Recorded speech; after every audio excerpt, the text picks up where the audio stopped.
Se tem uma coisa que faz diferença no nosso dia a dia, é a capacidade de manter o foco e a energia para lidar com todos os desafios. E vamos combinar, quando a mente está cansada, tudo parece mais difícil, não é mesmo? A rotina intensa, os compromissos, as demandas do dia, às vezes parece que nossa mente precisa de um respiro para continuar funcionando bem. E foi pensando nisso que surgiu o Axon, um suplemento alimentar formulado com ingredientes cuidadosamente selecionados para ajudar na manutenção da função cognitiva e do metabolismo energético ao mesmo tempo. Axon combina ingredientes estratégicos como teanina e cafeína, que atuam juntas, contribuindo para um estado de alerta e atenção, mas sem causar desconfortos físicos. Além disso, conta com vitaminas essenciais para dar suporte ao metabolismo energético. E mais, sem glúten, sem lactose e sem açúcares adicionados, ou seja, prático e fácil de incluir no seu dia a dia. Se você sente que precisa de um impulso extra para manter o ritmo sem perder o foco,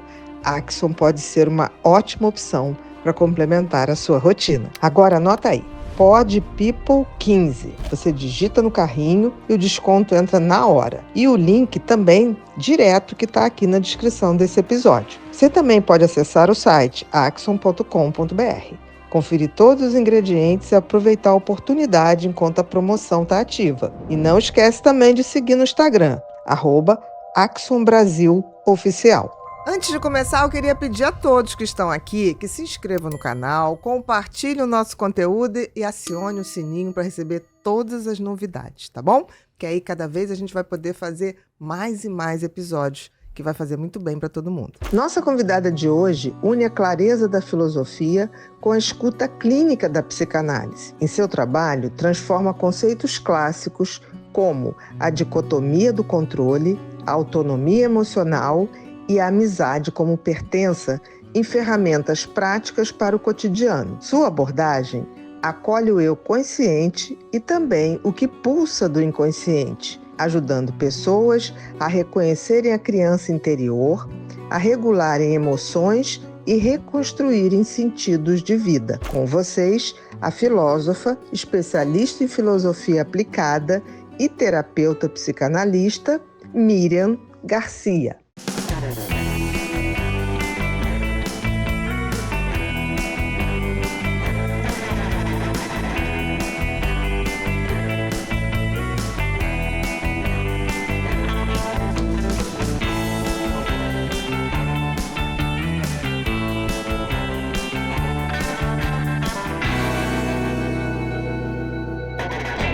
Olá, sejam todos muito bem-vindos a mais um episódio do Pod People, um lugar onde a gente se encontra para ver e ouvir gente. Gente que faz, gente que acontece, gente que inspira.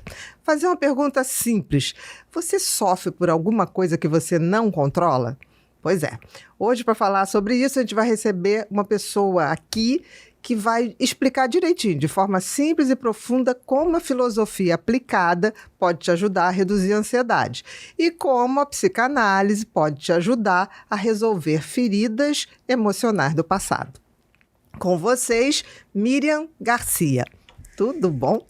Tudo bem, graças a Deus. Que coisa boa ter você aqui. Vida. Olha, gosto tanto de ouvir seu canal. Nossa, que alegria, que honra Mas é pra mim muito isso. bom. Eu passei um tempo olhando seu canal, mas sem seguir. Olha. Aí eu falei, deixa eu olhar aqui. Nossa, interessante. Que bacana, Aí, que honra pra mim, Bia. Não, mas é sério, porque eu acho tão bom quando a pessoa fala de uma maneira que é gostoso de ouvir e fala coisas tão profundas e verdadeiras, porque a verdade, às vezes, não é tão sedutora como as mentiras. Mas a gente tá buscando verdade, né? Exatamente. Eu acho que as redes sociais, ela trouxe uma realidade muito ruim, né? Porque pessoas que não usam da verdade se expandiram muito e dominaram as redes sociais.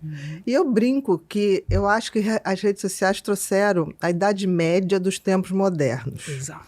As ágoras. Exatamente. E aí eu acho que agora, engraçado, eu acho que esse auge foi 2024, absoluto, mas eu acho que agora está mudando alguma coisa, eu sinto isso, e eu estava lendo alguns artigos que a própria geração Z também está meio saturando de tanta informação sem conteúdo. E aí eu fico pensando que quem trouxer conteúdo, quem trouxer coerência e verdade, ficará. Exato. E eu acho que a gente está evoluindo para isso. E o seu canal me passa muito isso, né? Eu já tinha visto isso na época da pandemia, até antes, com a Lúcia Helena, que também é uma maravilhosa, né? E aí eu falei, gente, mas essa menina eu não tinha visto, vou olhar aqui com mais cuidado. Então, para começar, queria que você explicasse para a gente como é que foi a tua trajetória para escolher a filosofia e depois acoplar a psicanálise, né? Dentro disso tudo e com que objetivo? Primeiramente, muito obrigado pela menina. Mas vocês são todos meninos. Eu trabalho aqui, eu digo, eu tenho o privilégio de ter todas as gerações aqui e todo mundo se dá bem. E você sabe, Bia, que agora, aos 40 anos, que eu posso dizer que eu entendi qual é o meu papel existencial. Todo mundo tem um papel no mundo, né? Com certeza. E agora, com 40 anos, eu descobri meu papel no mundo. Mas tá bom. Dizem tem que gente que começa tá aos com 80 40, e não sabe o Dizem que a vem vida fazer. começa aos 40, tô começando agora. Posso dizer, fica melhor depois dos 50. Eu já tô indo para os 60, no que vem eu entro nos 60. Olha aí. E eu vou te dizer que dos 50 aos 60 tá sendo maravilhoso. Eu tô apostando ainda nos 60 e 70. Muda muita coisa, né? Muda muito. Para melhor. E aí o que acontece? Lá no início, meus 20 aninhos, eu comecei a buscar essa eudaimonia, né, que os filósofos dizem, essa realização desse propósito. E é interessante, Bia, que parece que dentro da gente tem como se fosse uma bússola. É algo racional, mas também é muito intuitivo. É muito metafísico, a gente vai sentindo, é por aqui, é por ali. Ou estamos indo errado, o trajeto não tá legal. Aí eu comecei pela pedagogia. Fiz pedagogia, mas eu não me realizei na sala de aula, né? Tentei, mas não fluiu. E aí eu passei por umas questões pessoais, particulares, e que me levaram à terapia. E na minha cidade tinha um filósofo clínico. Que legal. Isso me chamou a atenção. Isso é raro, né? É raro. É novo, né? Não é muito, não. Você leu um livro chamado Café com Sócrates? Marc Sauté. Pois é. Café com Sócrates já colocava isso, né? Da filosofia como parte de terapia, né? Na verdade, Marc Sauté, ele coloca ali, é um movimento da década de 80 isso da mesmo. Europa. E na década de 90, Marc Sauté, no Café de Farris, em Paris, ele isso concretiza essa novidade, entre aspas, né, da filosofia aplicada. A filosofia aplicada, na verdade, ela é um retorno às origens da filosofia de Sócrates, que é uma filosofia prática, aplicável. Para a vida, né? Para a gente viver melhor. Exatamente. Né? E aí essa terapia me ajudou e eu me encantei com isso, me apaixonei. Então você fez filosofia aplicada mesmo? Isso. Aí eu fiz a minha segunda graduação, filosofia. Depois eu me pós-graduei em filosofia aplicada e fiz algumas especializações e comecei a trabalhar com isso. E esse é meu trabalho até hoje. Eu trabalho com filosofia aplicada, que nada mais é que a instrumentalização da filosofia como ferramenta de trabalho. Então eu trabalho com mentorias, cursos, palestras e alguns atendimentos particulares, me utilizando da filosofia como método, como ferramenta de trabalho. E foram-se os anos passando e eu comecei a me deparar, Bia, com um obstáculo. Por quê? A filosofia aplicada, ela trata o eu consciente. Aquele que não tem nenhum transtorno, né? Que hoje está difícil, exato, né, Miriam? Assim. E aí, muitas ferramentas da filosofia aplicada, elas são eficazes para todos, mas não suficientes. Exatamente. Porque a causa do transtorno está lá atrás. E foi então que minha bússola foi me conduzindo para a psicanálise. É como se não bastasse. A filosofia é maravilhosa, eu concordo, mas a gente tem que ter um nível de consciência mínimo desenvolvido para que a gente possa praticar a filosofia. Exatamente. Porque enosou lá atrás, né? O nó tá lá atrás. Exatamente. Então eu preciso voltar a desenosar para minha vida fluir. E então eu comecei a fazer esses estudos, pós-graduação, especialização em psicanálise, mas me faltava o CRP, me faltava a terceira graduação. E foi então que aos 35 anos voltei para a sala de aula, porque psicologia ela é presencial, 5 anos, né? E eu estou há 3 meses de concluir. Se formar, olha que legal. E a psicanálise, junto com a filosofia aplicada e junto com a pedagogia, formou a minha eudaimonia. Eudaimonia, ela é traduzida muitas vezes como felicidade, né? Os filósofos, principalmente Aristóteles, falava muito sobre eudaimonia. É uma junção de 2 palavras. Eu... De bom, né? E daimon. Eu é o supremo bem, que os gregos acreditavam. Aristóteles diz que é aquilo pelo qual todos nós existimos. E daimon, os gregos entendiam como um espírito intermediário entre os deuses e a humanidade. E esse espírito intermediário guiaria o homem para o supremo bem. Perfeito. Seria um intermediário mesmo, isso, assim, né? Esse espírito intermediário que é o daimon comunica ao homem aonde está o supremo bem da sua própria existência. Eu acredito nisso. Eu sou cristã, católica, e eu interpreto esse espírito como espírito de Deus. Seria quase um anjo da guarda. Que foi me conduzindo, sabe, Bia? Então, hoje eu diria que a minha eudaimonia se deu da seguinte forma. No primeiro momento, Deus, através da pedagogia, me ensinou a ensinar. Depois, com a filosofia, ele me ensinou a pensar. Uhum. E agora, com a psicologia, ele me ensina a cuidar. Como? Ensinando aquilo que eu aprendi a pensar. Então, é assim que eu me encontrei no mundo, né? E inicio agora essa vida aos 40 anos com essa tríade que é a forma como eu trabalho. Isso, exatamente. E é como se você agora entendeu qual é a tua trajetória. Exato. O script. Você está pronta para escrever isso. O script dos próximos 40 anos. Se não quiser, né? Vamos ver. Mas é bem provável que isso ocorra, né? Que legal. E nesse processo, Miriam, você... esse processo todo te fez uma pessoa melhor e também fez com que você fosse melhor com a tua realidade ao redor? Eu espero que sim. Uma coisa que a filosofia, Bia, traz para nós é a noção da nossa própria ignorância. Então, a filosofia prática, como nós estávamos falando, de Marc Sauté, do Café de Farres, é uma retomada à origem da filosofia, lá no século V a.C., nas Ágoras, que estava começando a acontecer a democracia. E lá naqueles grandes mercados surge um homem esquisito, incomum, que passa a vida toda questionando as pessoas do porquê que elas viviam como viviam, né? E esse homem, que é considerado o pai da filosofia, ele disse que o homem mais sábio do mundo é aquele que mais considera nada saber. Exatamente. Mas eu não sei o que aconteceu com a filosofia, que ao longo dos anos a gente começou a colocar ela num patamar muito elevado, inacessível, distante do povo. É interessante isso que você está falando, porque eu acho que isso aconteceu, a filosofia ficou num freezer, né? Congelaram ela. E eu fico pensando se isso não foi proposital, porque a filosofia fazia a gente pensar a realidade e questionar as coisas que a gente entendia, as coisas que a gente não entendia, e contemplar. Uhum. Eu acho que de algum momento as coisas se organizaram para melhor não pensar, então vamos congelar esse conhecimento. Uhum. E eu acho que a Idade Média trouxe um avanço pela ignorância, porque queimam-se livros, prende-se quem tenta questionar, né? Cientistas são perseguidos.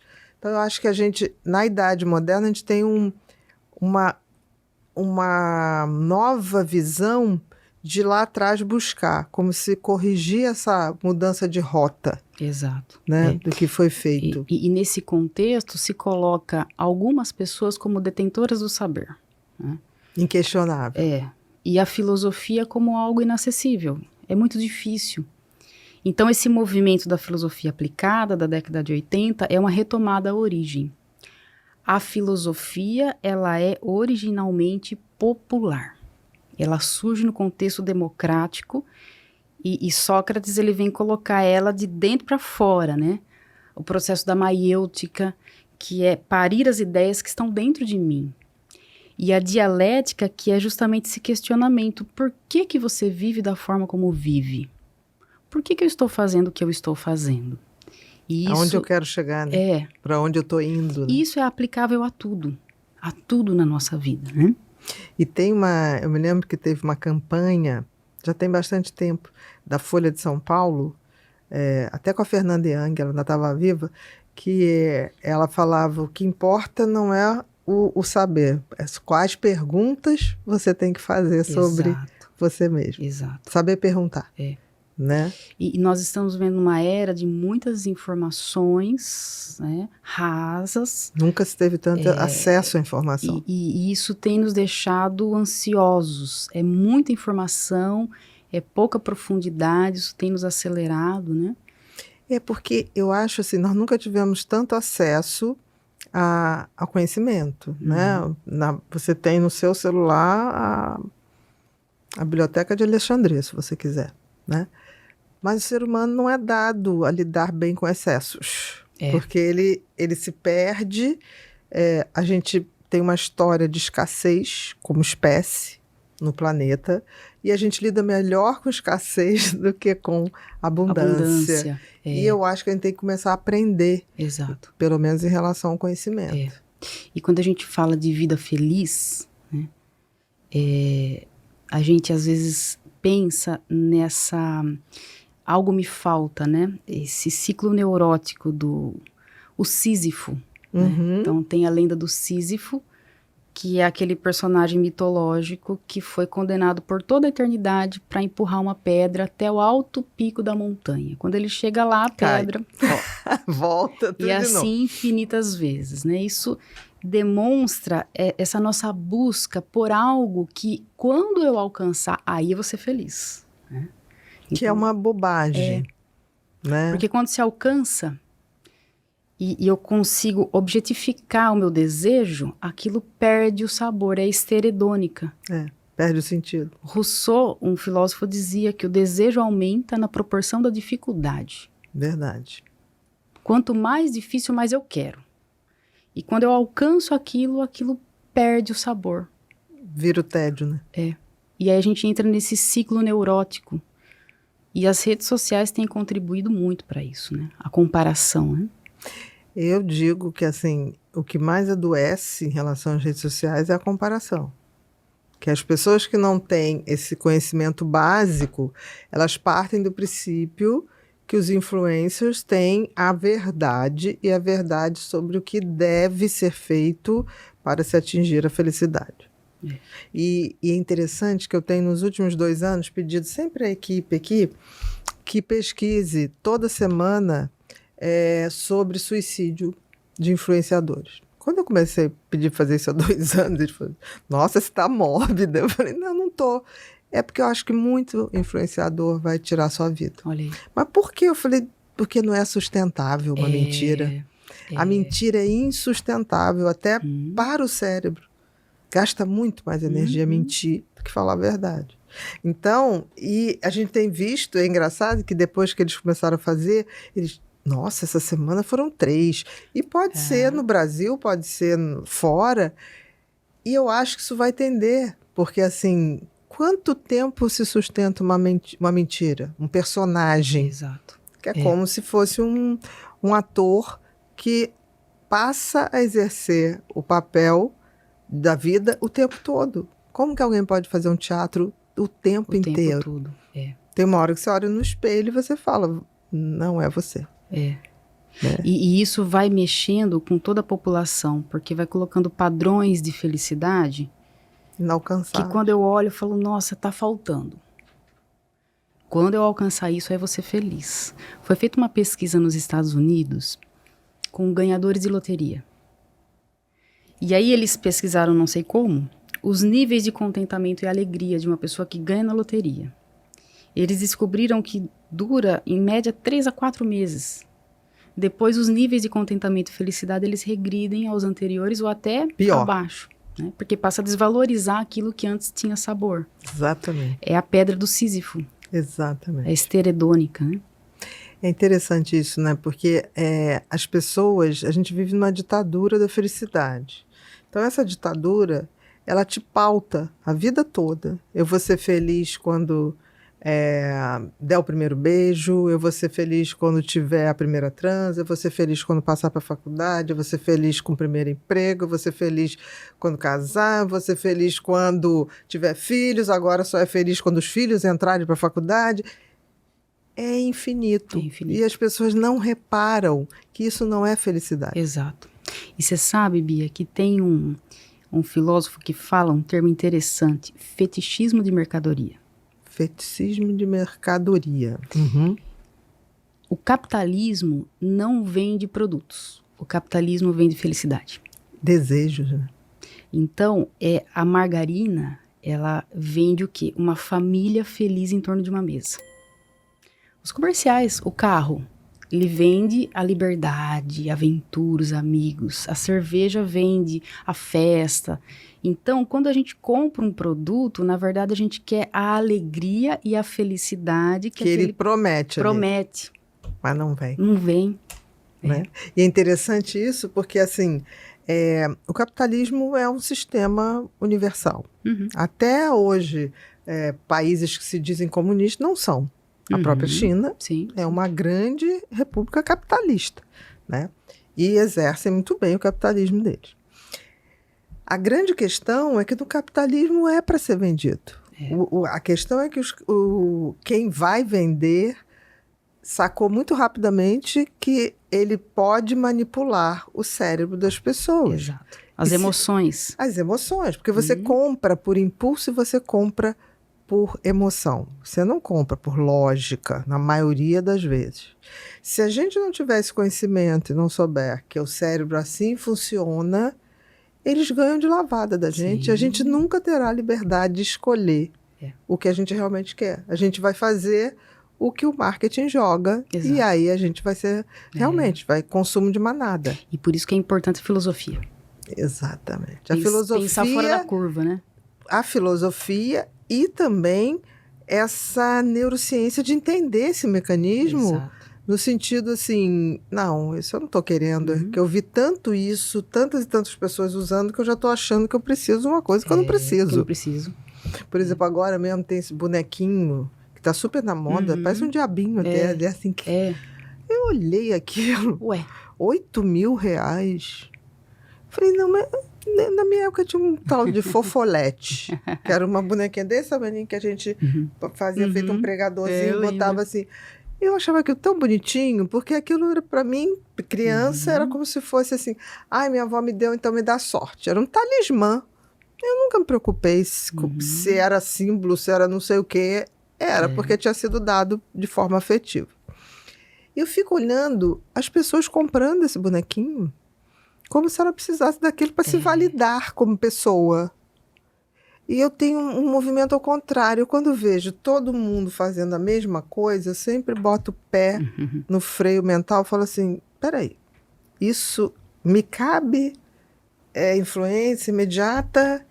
Porque assim, o bom da gente ter idade é que a gente já viu muita coisa. Eu passei períodos, eu viajo muito ainda, a trabalho, que você chegava numa esteira de aeroporto, Miriam, a mala das pessoas era igual. Eu achava que é tão constrangedor você estar ali esperando uma mala que é igual a da pessoa, uma coisa caríssima. Eu falava assim, qual é o sentido disso? Porque a mala é jogada ali, né? Eu troco de mala uma vez de 2 em 2 anos porque ela não resiste, né?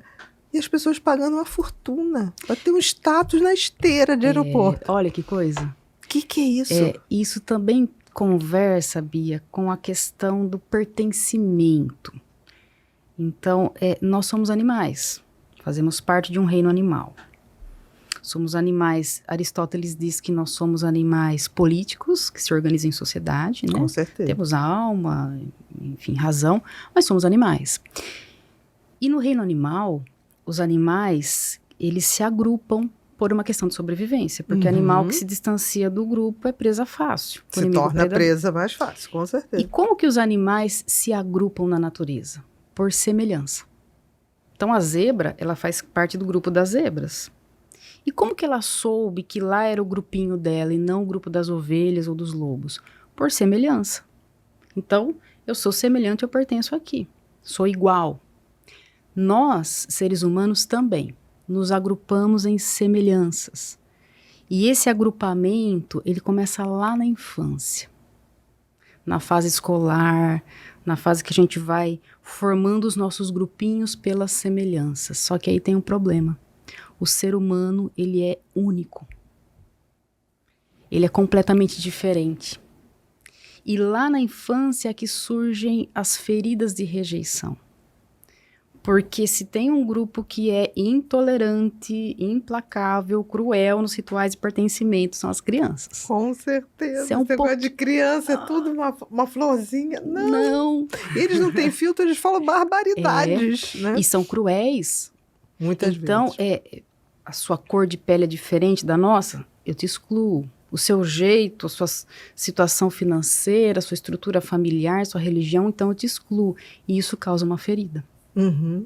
E se a gente não trata essa ferida lá, aí entra a psicanálise, né? Se a gente não trata essa ferida de rejeição lá do passado, a gente vai sangrar por toda a nossa vida. E aonde quer que a gente vai se sentir rejeitado. Não pertencente. Então, às vezes, essa coisa do consumo também é essa criança interior gritando por pertencimento, porque lá na infância eu não tinha mochila. E todos os meus amiguinhos tinham, porque minha mãe não tinha dinheiro. Então, eu fui rejeitada. Nasceu uma ferida de rejeição que sangra até hoje. Né? E muitas vezes vai condicionando o nosso comportamento. Eu acho interessante você estar falando isso, porque assim, todos nós passaremos por rejeição. Né? Porque tem gente que fala, mas eu fui... Todos nós, uns mais, outros menos. A rejeição no ser humano faz parte da vivência. Uns vão ser por figuras muito importantes, como pai, como mãe, cuidadores. Outros vão ser por pessoas circunstanciais, de vida. E a questão do trauma, para mim, nunca foi o fato da rejeição ou não. É de como me era possível lidar com aquilo. Né? Porque, por exemplo, eu me lembro, eu sofri bullying. E eu me lembro, mas eu sofri bullying numa fase que eu me lembro que eu olhava aquilo e eu falava assim, que pena que essa pessoa não entende quem eu sou. Uau. Porque um dia ela vai olhar e vai falar assim, eu devia ter ficado amiga dessa pessoa porque ela fala uma coisa lógica. Uau, que capacidade. E engraçado que eu tinha essa noção, então eu ficava muito quietinha e não tinha a menor necessidade de movimento. E há uns 2 meses atrás eu fiz uma live com o Felca e o Felca me relatou a mesma coisa. Né? Que ele sofreu muito bullying e ele falava assim, um dia eu vou fazer tanto sucesso que essa pessoa vai se arrepender de não ter tido a oportunidade de me conhecer em algum momento. E eu vejo que as pessoas que sofrem bullying, e na infância existe muito isso, como você falou, infância, adolescência, isso é muito pesado, e ocorre muito mesmo. Existem 2 tipos de caminho que essas pessoas podem tomar. Um é sucumbir. Por falta de estrutura, por falta de acolhimento, por falta de entendimento, seja por que for. E aí você vê o aumento de depressão, transtornos ansiosos na infância, tem muito a ver com bullying. E até suicídio. Sim. Né? A gente vê isso. E nesses ataques doidos que ocorrem no Brasil e também fora do Brasil. Você vai ver, tem um bullying por trás daquilo, que a gente não tem essa coragem de falar sobre isso, é muito abafado ainda.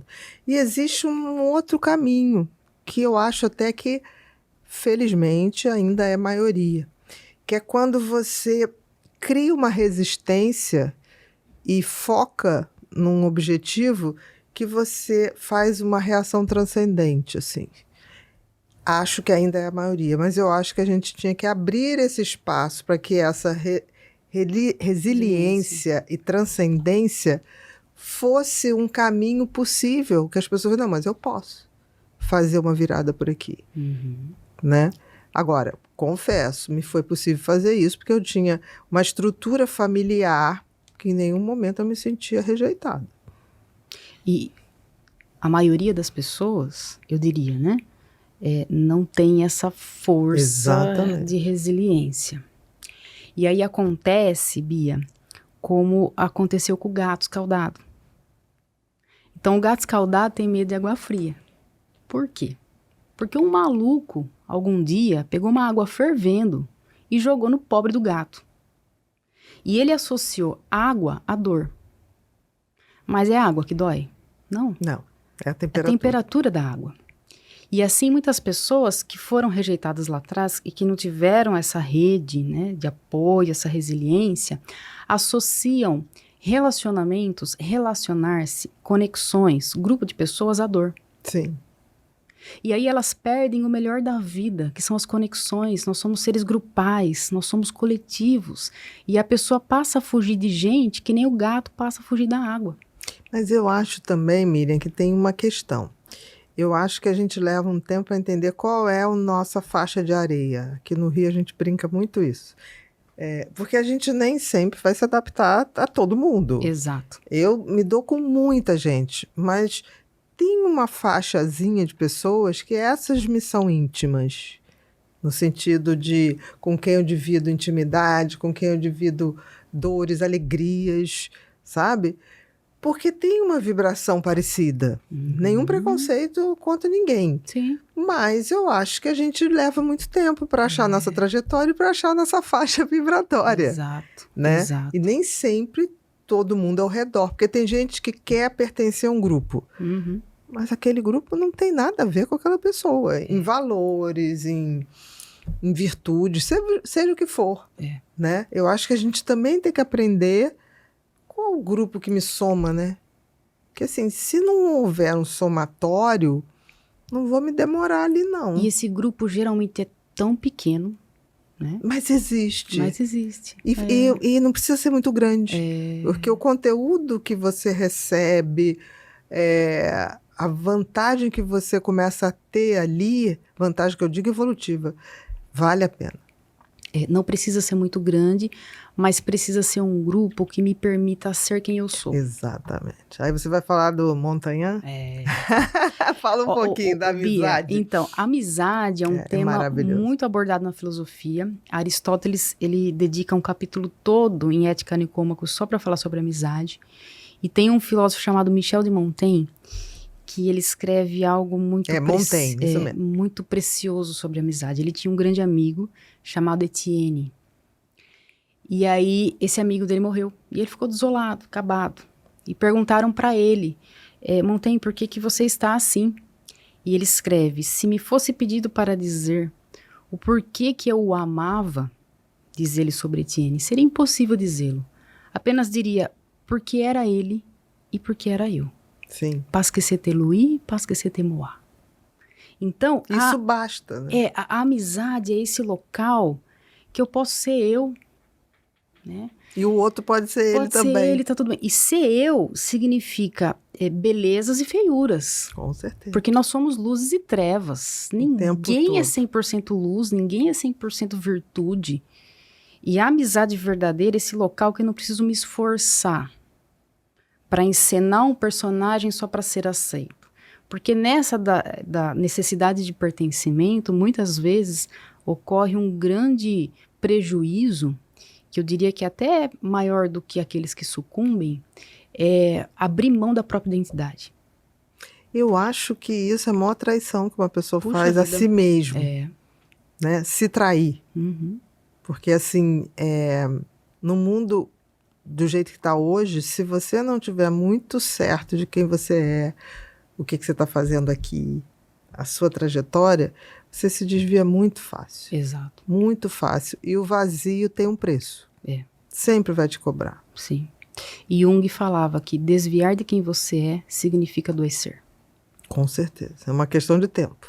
Só, Bia, que lá na infância, a criança ela não tem estrutura para falar, não, o problema não sou eu. Né? Ela não tem esse filtro, esse discernimento. E aí, muitas vezes, eu chego aqui, eu gosto de verde. E eu vejo que todo mundo aqui gosta de vermelho. Como eu desejo muito pertencer, eu falo, não, eu não gosto, eu gosto de vermelho. Né? Exatamente. E aí passa-se a infância e a adolescência com uma confusão que faz com que nem eu mesmo saiba o que eu gosto e o que eu não gosto. E aí chega num adulto de 40, 50 anos que não sabe o que quer. O que você quer da vida? Eu não sei, porque eu não sei o que eu gosto. Eu sempre fingi ser um personagem. Para agradar, né? Exatamente. Só para agradar, para pertencer. Para pertencer àquele grupo. Pode Exato. tomar sua aguinha, por favor. Vou aproveitar e tomar também. E aí vem os filósofos, nesse baile de máscaras que é essa vida, eles chegam de cara lavada. Tem gente que é assim, né, Bia? Tem, e ainda bem que tem. Que essas pessoas trazem consigo uma força que é fácil identificar, porque tem gente que finge ser assim. Tem Exato. gente que quer dizer que é natural, que é não sei o quê, mas capricha tanto no figurino, nas falas, que não é natural, é montado. E aí volta aquilo que a gente estava falando no início, né? Que quando você vê uma pessoa que é o que é, que nem o Felca, né? O que esse menino tá chamando tanta atenção, assim, além, né? Não, ele só é o que ele é. É ele. Não é o que ele mexeu. Ele só pôde mexer porque ele é como ele é. Ele é, exatamente. Não, tem gente que fala assim, ai, mas onde estava esse menino o tempo todo? Esse menino, desde que apareceu, ele fazia um humor silencioso, ácido, que a primeira vez que eu li foi coisa interessante. Aí o pessoal, mas ele não fala. Eu falei, mas o dia que falar vai ter coisa para falar. Porque assim, o humor que ele faz era um humor do tipo, que coisa ridícula que vocês estão fazendo. Eu estou aqui denunciando o ridículo disso. É humor, né? Tem essa função. E nesse baile de máscaras que é essa vida, quando chega alguém de cara lavada, incomoda alguns. Muito. E inspira outros. Eu estava falando dos filósofos, tem um filósofo, eu gosto muito dele, chama Diógenes de Sinope. Ele faz parte de um grupo de filósofos chamados cínicos, que não é esse cinismo que a gente entende hoje, né? Cínico significa como cães, porque eles viviam de uma forma tão austera, tão radical, era um protesto, né? Que eles viviam nas ruas, não tinham casas, enfim. Protestando a todo o estabelecido. A arrogância, a vaidade, o fingimento, né, da época. Bom, e aí Diógenes, ele morava num barril, ele tinha pouquíssimas coisas, tinha um cajado, uma lamparina, que ele andava em plena luz do dia com ela, e ele falava que estava procurando por homens honestos. E um dia, isso movimentou aquela sociedade, chamou a atenção de muita gente, inclusive do homem mais poderoso do mundo na época, Alexandre o Grande. E Alexandre o Grande, o homem mais poderoso do mundo, vai até Diógenes para conhecer ele. Quem é essa figura? E o Diógenes estava tomando sol na frente do barril, chega Alexandre o Grande e ele diz assim, Diógenes, eu admiro você, as suas palavras, e eu estou aqui para te dar o que você quiser. Eu posso te dar todos os reinos do mundo. E aí Diógenes olha para ele e fala assim, pois bem, então eu peço para que você se distancie um pouco, você está tampando o sol que eu estou tomando, né? Você não entendeu nada, você não gosta do que eu falo, porque você não entendeu nada. E aí as pessoas ficam revoltadas ali, e Alexandre o Grande diz assim, não façam nada, porque se eu não fosse Alexandre o Grande, eu gostaria de ser Diógenes. E aí ele diz assim, olha, se eu não fosse Diógenes, eu gostaria de ser Diógenes. Aí acaba, né? Então essa autenticidade maravilhosa. Autenticidade, você falou uma coisa. Todos andamos carentes de autenticidade. Porque teve uma fase que a falta de educação ficou como autêntico. Nos últimos anos, em redes sociais, a pessoa falava barbaridade, xingava, a pessoa falava assim... Sem respeito, né? Nenhum. Eu sou assim mesmo, sou autêntica. Como autêntica? Isso não é autenticidade, né? Isso é falta de educação, Isso né? é falta de educação, de respeito, de limite. E eu acho que, até porque o limite, o respeito, a gente, em geral, quem é respeitoso se comporta como gostaria de receber esse comportamento. Então, são pessoas que gritam, que fazem um mecanismo para chamar atenção. Exato. E nessa, né, Bia, a gente vai voltando àquele tema da felicidade, né? Diógenes, ele não tinha necessidades, ele era rico. Rico não é aquele que tem muitas coisas, é aquele ele não que tem dependia poucas de nada, né? Não tinha dependência. Então, é uma liberdade interior que inspira, fascina a gente, né? E a gente vai entendendo que a felicidade, Sócrates trabalha com a ideia de eudaimonia nesse sentido. Platão vai falar que eudaimonia está ligada à justiça, Aristóteles vai puxar para o campo da ética, vai falar da virtude. Sócrates vai falar que a eudaimonia, que muitas vezes é traduzida como felicidade, é um conteúdo interno, está dentro de mim. Então, quando eu entendo que a felicidade ela não está nas circunstâncias, eu passo a encontrar, a bússola passa a encontrar o caminho. Disso que todo mundo busca o tempo todo, que é a felicidade. Que, na realidade, eu acho que as pessoas buscam, mas 99% não sabe nem o que está buscando. Porque está buscando em parâmetros externos. Essa questão da felicidade, eu acho que quem melhor define são os estoicos. Os estoicos. Epiteto, para mim, então, ele fecha isso. Sensacional. Né? Enquanto as pessoas foram falando coisas aqui, coisas ali, como você falou, Platão mais pela coisa da justiça, Aristóteles jamais pela coisa da missão, ética, mas eu acho que aí a coisa atinge o auge com o Epiteto mesmo. Ô Bia, você sabe que Epiteto, ele falava muito sobre felicidade e sobre liberdade. Tem muita coisa escrita dele sobre felicidade e liberdade. E Epiteto nem era o nome dele. Epiteto significa adquirido, comprado. Ele era um escravo. Sim, sim. O senhor dele bateu tanto nele que deixou ele com uma deficiência na perna. Exatamente. E aí ele não tinha liberdade, não tinha posses nenhuma, não tinha nada disso que a gente tem. E ele escreve, doente e ainda assim feliz. Padecendo ainda assim feliz. Sofrendo ainda assim feliz. Morrendo ainda assim feliz. Por quê? Porque a felicidade está dentro. Não, e também tem uma coisa, as pessoas confundem muito alegria com felicidade. Alegria é uma emoção. Exato. Tem que ter um fator desencadeador. Né? Tipo assim, estou feliz porque hoje, sei lá, recebi um prêmio. Isso é felicidade. Você pode estar extremamente infeliz e estar recebendo aquele prêmio. Quando você também pode estar extremamente triste porque aconteceu alguma coisa triste, e ainda assim ser feliz. Exato. Foi o que Epiteto colocou. Exato. As pessoas confundem prazer, alegria, satisfação com felicidade. Com felicidade. E o bacana é que ele vai botando cada coisa dessa no seu lugar. E aí ele que não tinha nada disso que a gente acha que é o motivo de ser feliz, e provavelmente ele atingiu níveis de contentamento muito maiores que o nosso. Eu fico pensando que Epiteto deve ter tido uns baratos, assim, sabe? Aquela droga endógena. E eu, por exemplo, uma das coisas que eu mais gosto é rir. Mas rir com pessoas que eu gosto, e realmente. Eu tenho uns baratos quando rio, assim. Chega uma hora que eu falo assim, gente, já acabou a graça, mas tá tão bom. Uma dopamina. Tem uma dopamina e endorfina. Acho que eu vou na endorfina, sabe? Como, por exemplo, eu sou uma pessoa que eu respeito tanto os meus sorrisos como o meu choro também. Eu choro de tristeza? Choro. Mas eu também choro de alegria. Acho que choro mais de alegria. Assim, ver uma cena de alguém que eu amo feliz me dá um choro de alegria. E esses filósofos, eles falavam muito sobre felicidade. Tem um outro, Bia, você falou do Epiteto, tem o Marco Aurélio também, que é o imperador. Que o Epiteto deu aula para Marco Aurélio, né? E ele dizia, só há um caminho para a felicidade, que está dentro de você, nos seus pensamentos. Então, muito pouco é necessário para ser feliz, está tudo dentro de você.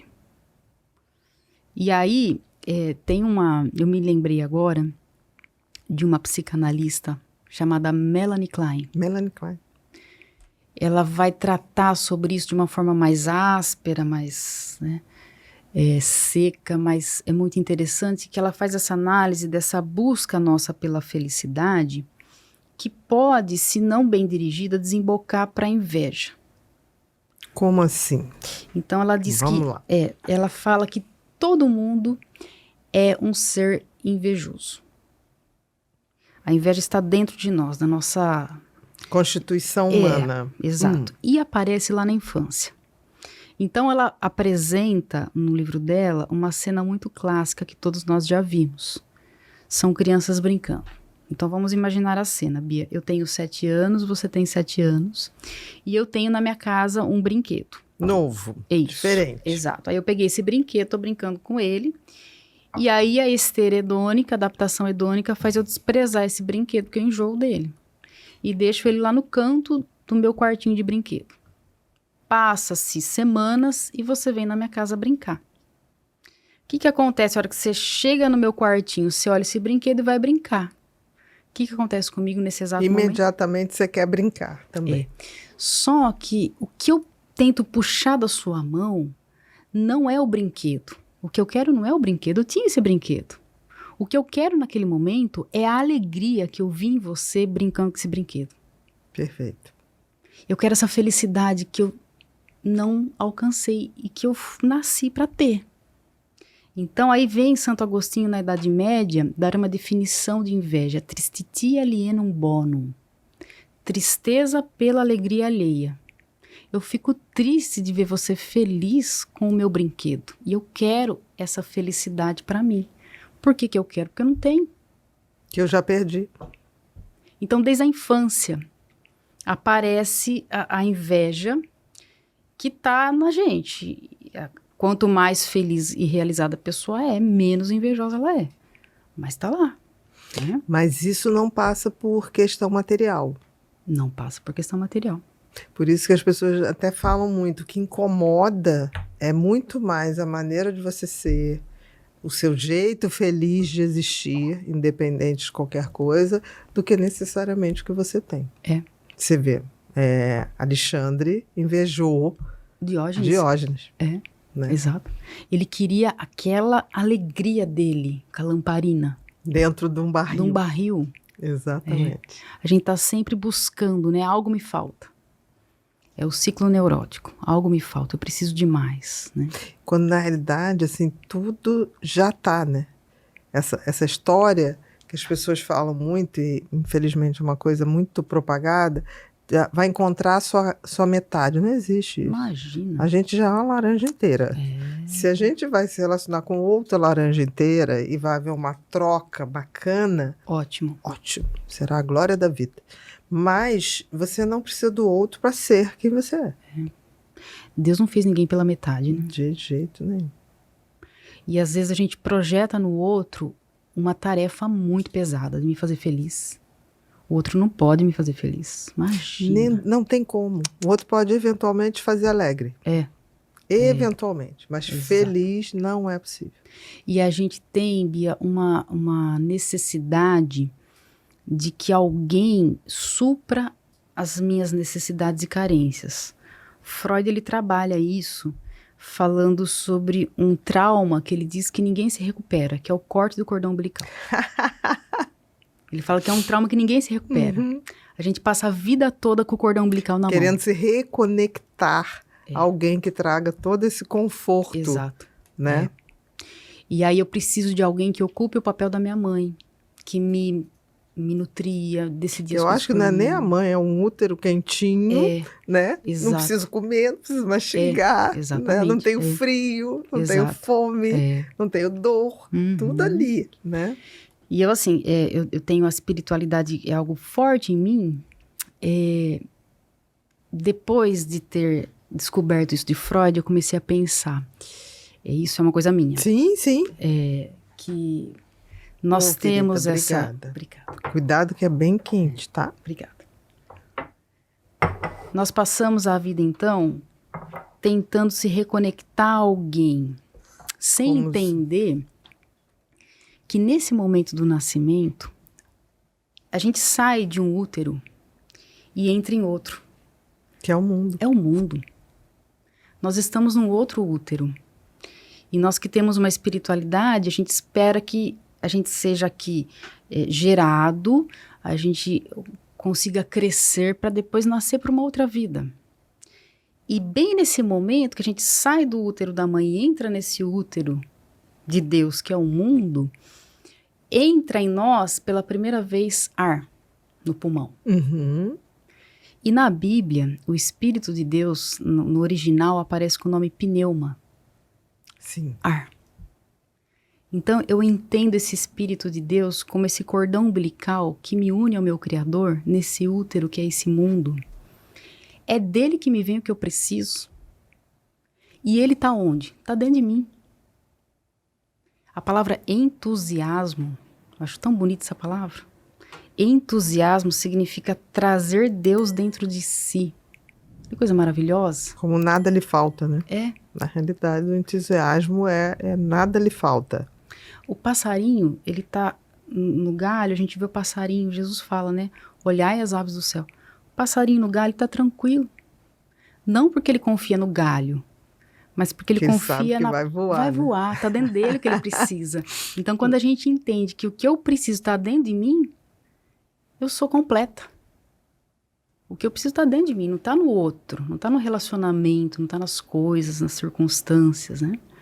É porque espírito também deriva de ar, né? Também. É como se fosse introjetar, né? Agora, é interessante isso. Por exemplo, eu sou uma pessoa que não tem uma religião, tá? Mas tem uma fé inabalável, assim. Eu chamo Deus do designer do universo, vejo em cada coisa. Sei que sou um pedacinho dessa coisa toda. Acho que nós humanos esquecemos que a gente faz parte da natureza. Nós não estamos acima dela. Eu consigo ver, assim, cada desenho, eu consigo ver o designer de Deus em quase tudo. E a gente imita, né? A gente tenta imitar, né? Aquela coisa espectral, aquelas coisas, por exemplo, a árvore, do jeito que ela faz, é igualzinho como a nossa circulação sanguínea. É tudo tão dentro e fora e dentro. O universo. Exatamente, que eu falo assim, é impossível, né?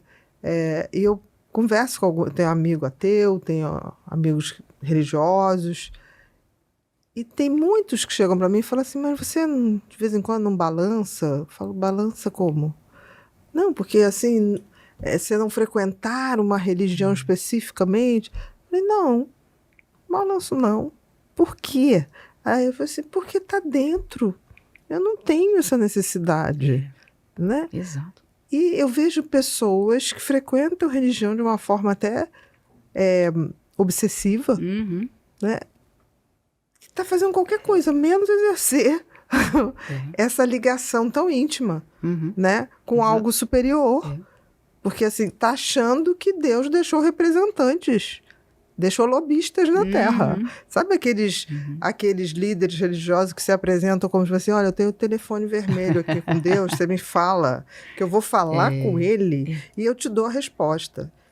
Eu tenho pavor de gente assim, que fala com Deus e traz a mensagem. Porque a gente é que tem que falar. É lógico. Não, ninguém poderá falar com Deus, seja com sagrado, eu chamo de supremo poder, se não for individualmente. Porque nós falamos da nossa diferença uns dos outros. Eu penso que existam tantas formas de orar quantas são as pessoas que oram. Eu não tenho como padronizar. É assim que se ora. Como eu vou padronizar algo que é interno e único?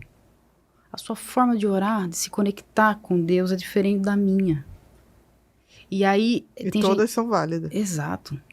Tem gente que fala assim, nossa, eu tô me sentindo distante de Deus. Como você pode estar distante de Deus se Deus está dentro de você? Você está respirando, você não está distante dele. E como é ter religião, e aí a gente abrange isso para fé, né? Que eu acho a coisa mais importante. Dentro de campos de conhecimento, a filosofia, até que eu acho que a questão da fé, a questão do divino é mais bem trabalhada, principalmente antes de Cristo. Engraçado, eu acho que os filósofos, na realidade, estavam preparando a vinda de Cristo. Eu sempre tenho essa impressão. Falei, gente, aquela era axial, ali, 800 a.C., só estavam preparando para a chegada dele. Mas dentro da psicanálise, religião chega a ser uma alienação. Estou falando isso porque, assim, eu recebia muitos pacientes e muitos chegavam para mim e falavam assim, Bia, eu vim aqui porque aqui a gente pode falar, né? Falei, mas falar o quê? De religião. Eu falei, pode, não tem o menor problema. Então, eu atendi muitos pacientes que eram católicos, muitos que eram protestantes, muitos que eram do judaísmo, muitos, e as pessoas falavam, você atende fulano? Eu falei, qual é o problema? Eu não entendi. Muitos que eram de Umbanda, Candomblé, nunca tive esse problema. E nunca tentei convencer ninguém. Se aquela estrutura religiosa fazia aquela pessoa ser alguém melhor e ser fator de soma na vida de outros, quem era eu para dizer se tinha que ser assim ou assado? Exato, não existe claro. isso. Como é que é ter religião dentro dessas duas áreas de conhecimento? Eu penso, Bia, que eu vim de um contexto religioso, né? Eu acho que não tem nenhuma contradição, tá? Mas como na existem prática, escolas né? que colocam isso como assim. Então, eu era até vista meio de que médica é essa que fica deixando os pacientes falarem de religião? Eu não tinha o menor problema, era uma dimensão deles também. Mas hoje a gente entende as 4 dimensões do ser humano: bio, psíquico, social e espiritual. Tem que ter uma espiritualidade, seja ela qual for. Agora, que não tem nada a ver com religião, é o que eu digo. Aquilo era uma dimensão do meu paciente que era bom ouvir. Sim. Como eu ouvia as queixas de um corpo, os pensamentos, como pensavam, as angústias, as comparações sociais, os valores, tudo estava ali. E eu penso assim, Bia, às vezes a pessoa, ela tem fanatismo religioso, intolerância religiosa, como uma forma de defesa. Freud dizia, o excesso sinaliza defesa. Sempre, né?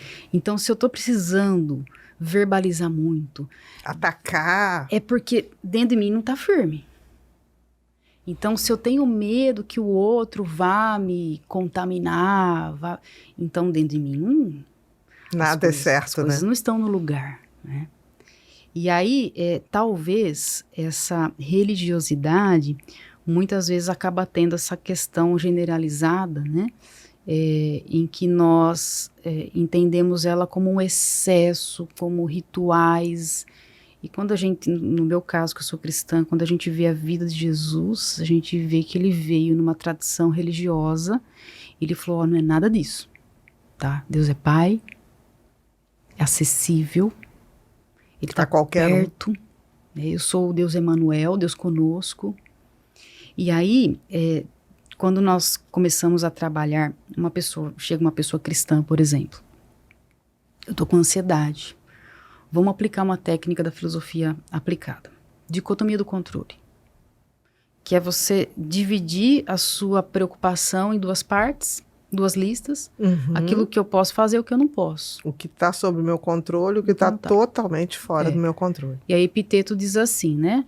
Saiba distinguir entre o que está no seu controle e o que não está, foca no que está.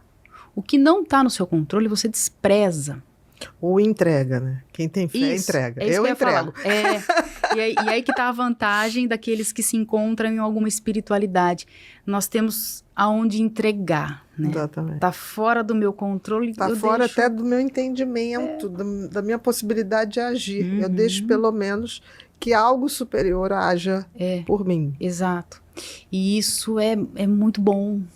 Isso é saudável. Isso é acolhimento. Né? Você se autoacolhe, né? Porque aquilo que não está no meu controle, se eu resisto a isso, eu não vou mudar. Porque está fora do meu controle. Mas isso vai me prejudicar. Então, a aceitação, que eu vejo que é uma pedra de toque da espiritualidade, né? Quando eu chego numa situação que eu não tenho o que fazer e eu aceito isso, dá um poder espiritual que eu aceito. Talvez isso seja a coisa que mais incomoda as pessoas.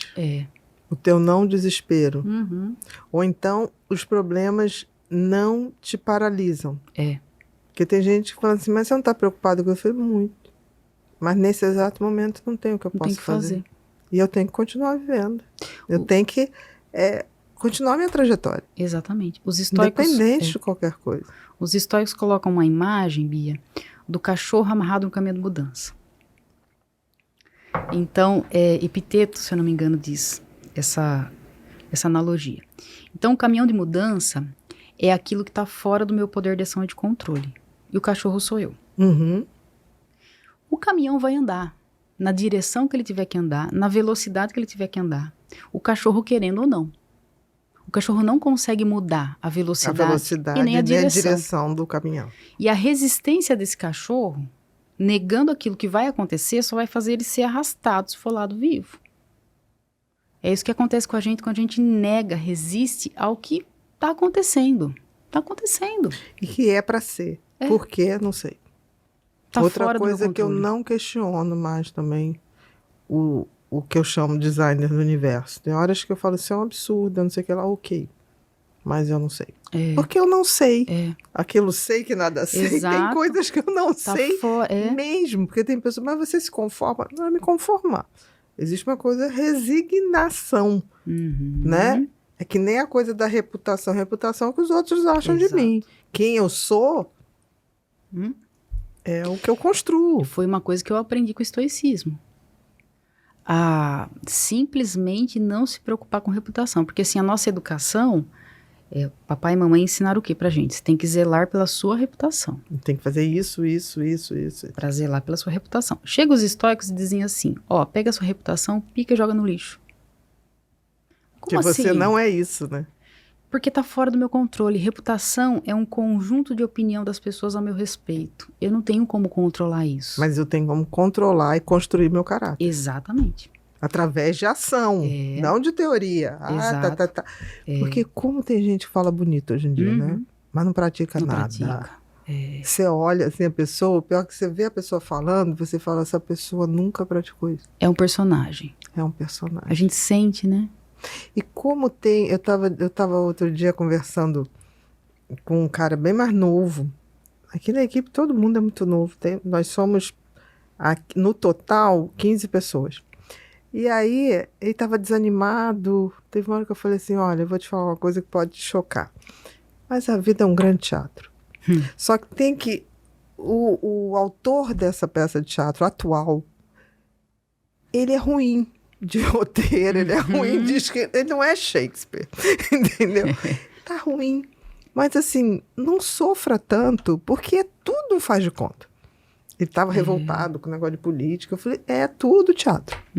Não sofre por isso. Investe essa energia em você fazer o que você pode fazer, construir a tua parte. Mas não tem condições.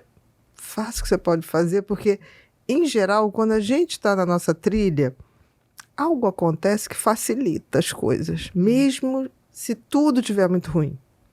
Mesmo porque eu, não agindo dessa forma, não vai mudar. Nada. Eu vou me desgastar mais.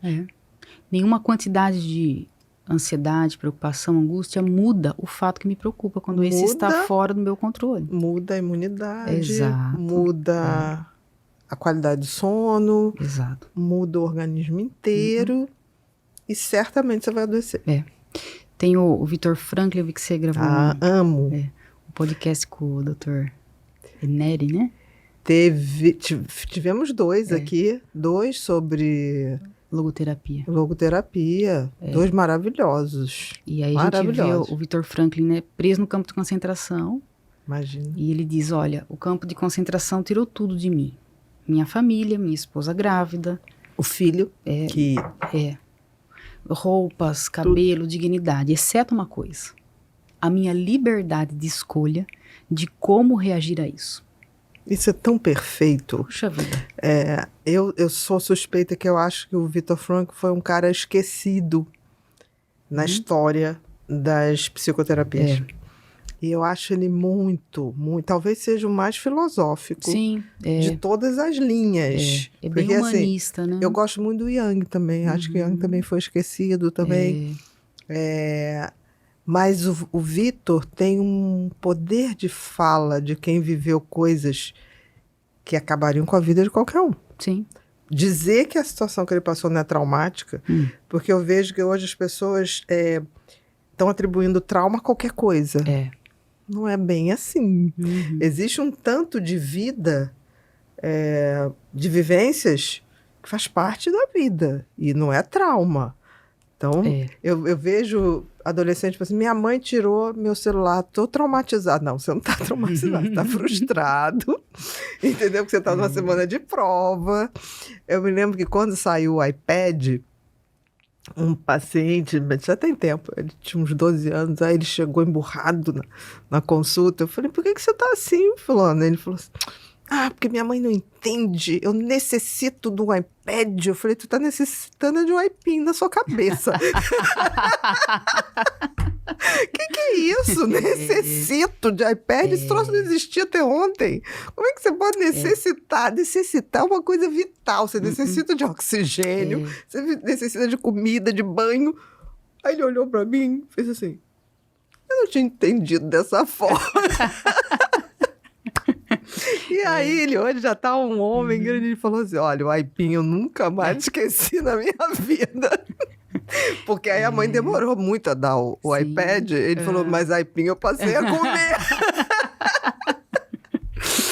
Foi tão assim, tão espontâneo, que eu tinha uma relação com os meus pacientes muito light, assim, sabe? E não deixava de dizer as coisas que tinham que ser ditas. Sim. Porque as pessoas falam assim, a Bia era boazinha. Eu nunca fui. Quem fez terapia comigo sabe que era muito jogo franco.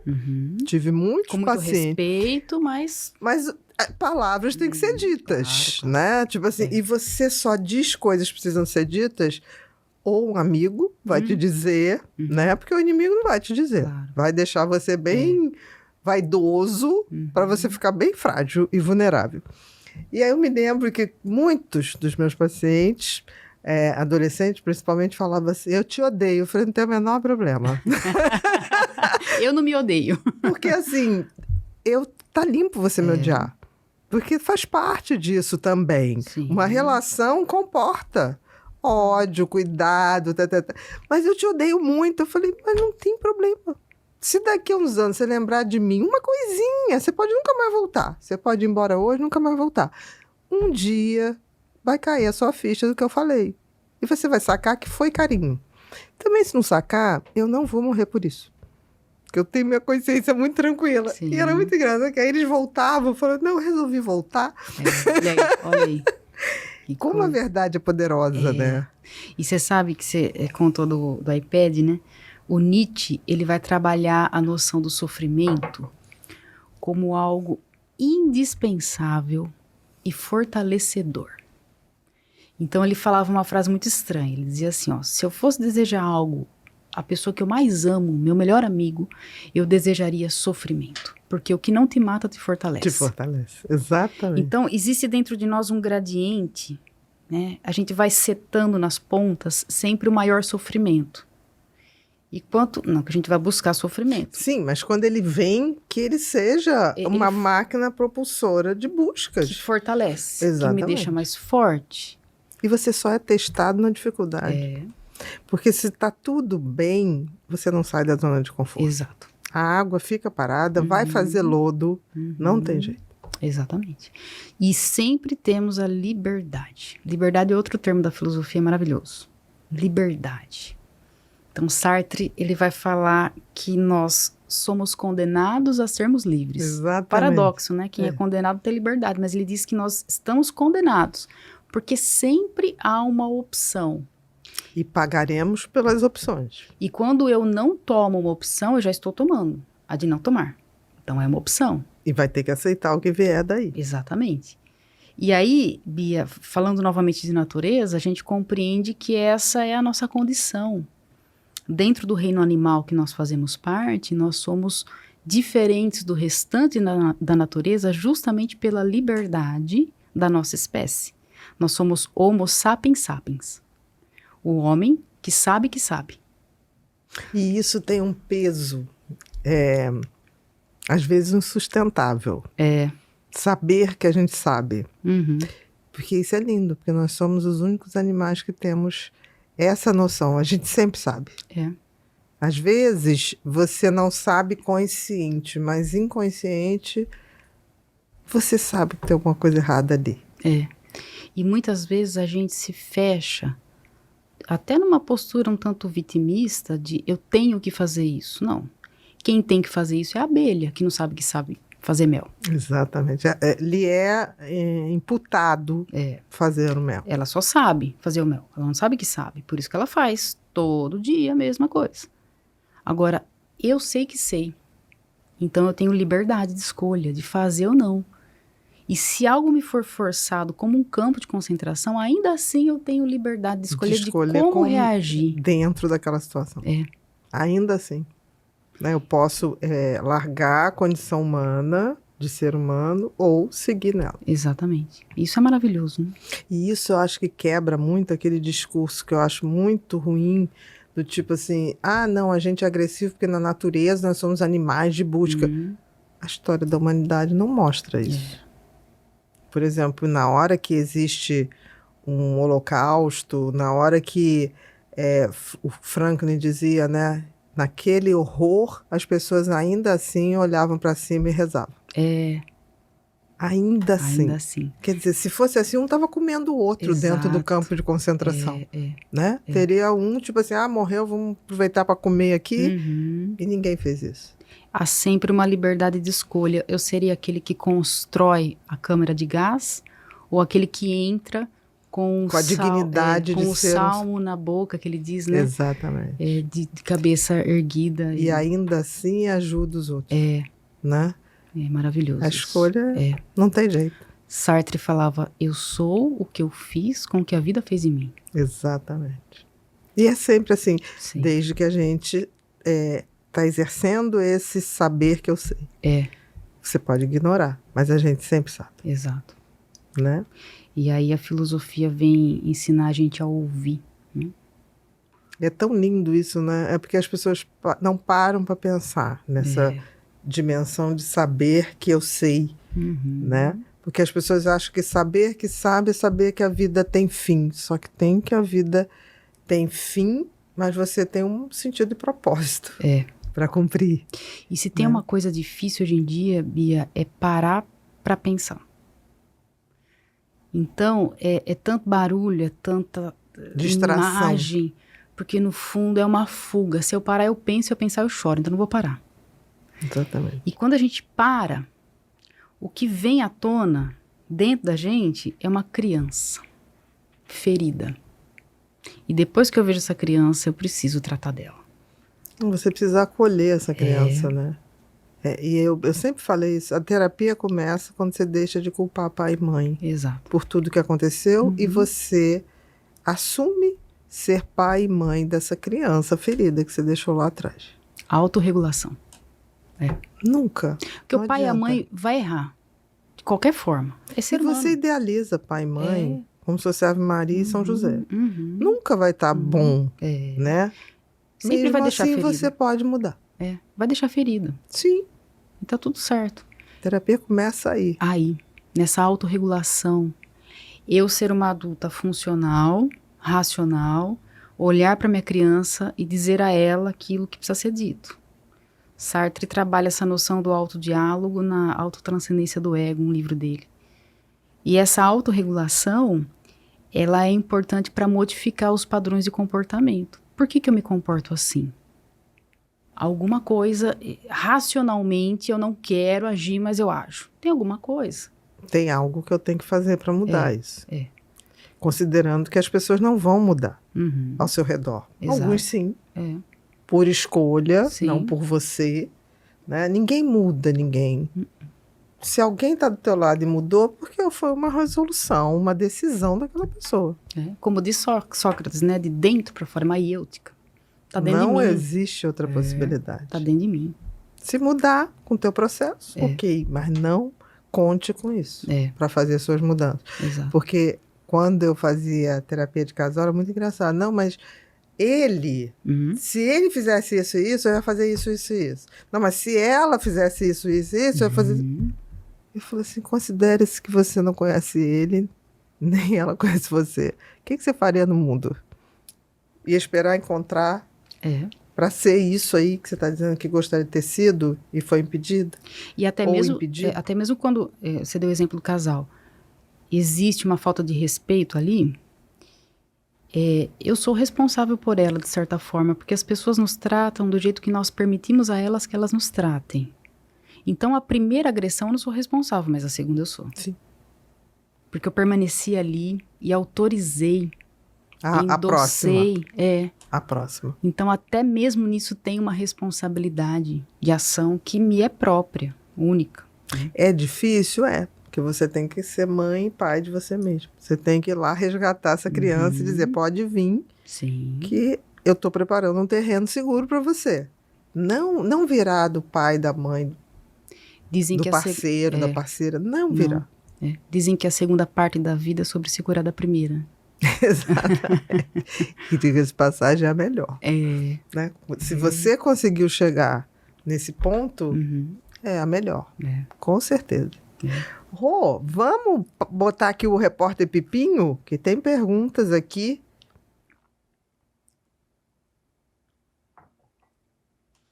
Ah, olha que bonitinho. Olha. Pipinho já está em 3D, né? Você sabe que o Pipinho, que é de Pod People diminutivo, ele é um cérebro feliz. Independente de qualquer coisa. Você pode fazer o que for, ele vai estar assim. Feliz.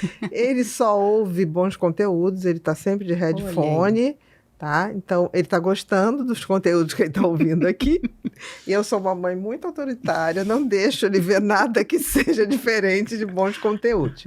A gente tem uma comunidade chamada Ser Humano Sustentável, que hoje deve ter 2.300 pessoas aproximadamente. E elas têm direito, a gente nutre lá muito conteúdo, e elas têm direito a saber, com 15 dias de antecedência, quem é o nosso convidado. Então, eles mandam perguntas que gostariam de fazer aqui, que um dia a gente vai conseguir também ter espaço para fazer isso.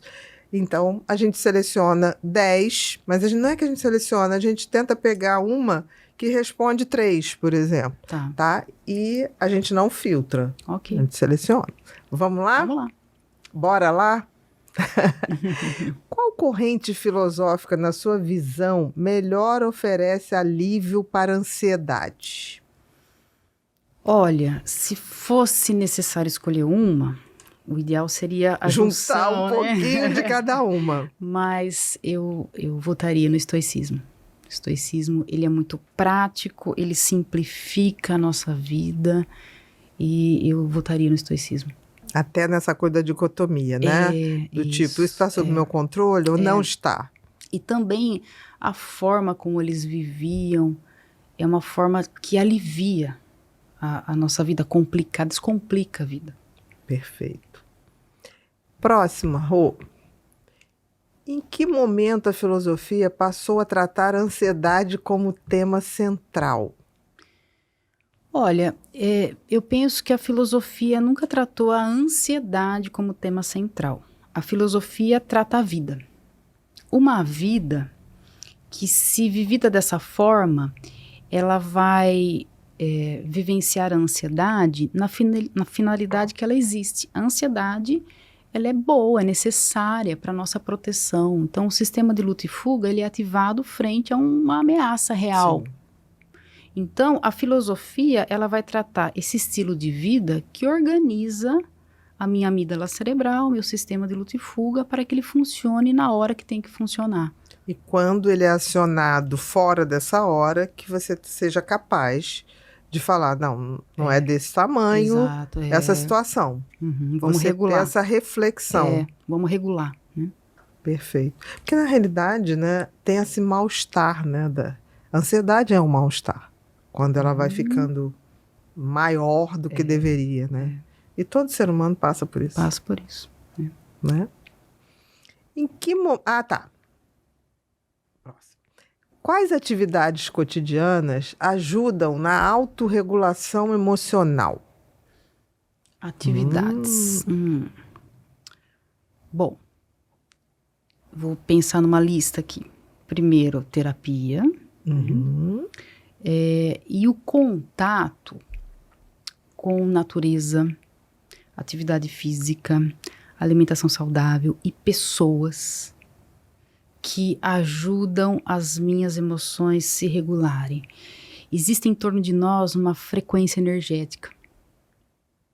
Então, estar em contato com pessoas que favoreçam esse meu equilíbrio é fundamental. Sabe uma coisa... Concordo totalmente. Mas uma coisa que sempre me autorregulou muito, música. Eu tenho uma playlistzinha que meu cérebro já está tão vinculado que eu solto aquelas músicas, a linha. A música É tem um como se poder. limpasse. São músicas que não são músicas populares, mas assim, me são terapêuticas, muito de autorregulação. Outra coisa, escrever. Escrever o que eu estou sentindo, escrever as emoções, o velho diário, Sim, sim. né? Isso me dá muita autorregulação. Freud falava que a cura vem pela fala, né? A palavra, né? E a Transformar escrita emoções tem em essa palavras. coisa de você tirar aquilo que está confuso Organizar, né? e poder olhar aquilo, né? É materializar pensamentos e poder analisá-los. Sim.